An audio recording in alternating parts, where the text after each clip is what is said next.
இப்போ தான் நடந்திருக்கு இந்த சம்பவம். இந்த ஒரு 2 மாதத்துக்குள்ளே இதை நடத்தும் போது எப்படின்னா இது வந்து இதையும் இந்த கரூர் சம்பவத்தையும் இந்த ஆடியோ லான்ச்சிங் கனெக்ட் பண்ணி பேசுவாங்க. அதாவது வந்து 41 பேர் இறந்துருக்குறாங்க, அதை பற்றி கவலைப்படாமல் பாருங்கள் பிரம்மாண்டமாக ஆடியோ லான்ச் பண்ணி ஒரு ஒரு எப்படி சொல்கிறது, ஒரு சந்தோஷமான ஒரு தருணம் தானே அது.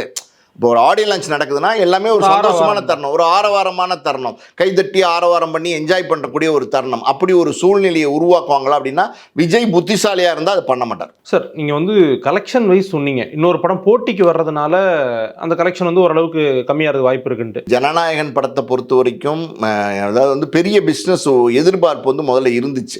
அதாவது விஜய் அரசியலுக்கு வராரு, இது வந்து அரசியலுக்கு வர்றதுனால அவருடைய கடைசி படமாக இருக்கிறதுனால இது வந்து ஒரு பெரிய எதிர்பார்ப்பை வந்து இந்த படம் கிரியேட் பண்ணிச்சு. இது வந்து பிஸ்னஸ், அதாவது வந்து டிஸ்ட்ரிபியூட்டர்ட்டையும் ஒரு பெரிய பரபரப்பை கிரியேட் பண்ணிச்சு, ஒரு எதிர்பார்ப்பை கிரியேட் பண்ணிச்சு. அதே மாதிரி ஆடியன்ஸுமே பார்த்தீங்கன்னா இந்த படம் வந்து சூப்பராக இருக்கும், நிச்சயமாக அது ஒரு என்ஜாயபிள் மூமெண்ட்டாக இருக்கும், இந்த படம் ரொம்ப வெற்றி படமாக இருக்கும் அப்படிங்கிற ஒரு எதிர்பார்ப்போடு தான் ஆடியன்ஸுமே காத்துட்ருக்காங்க.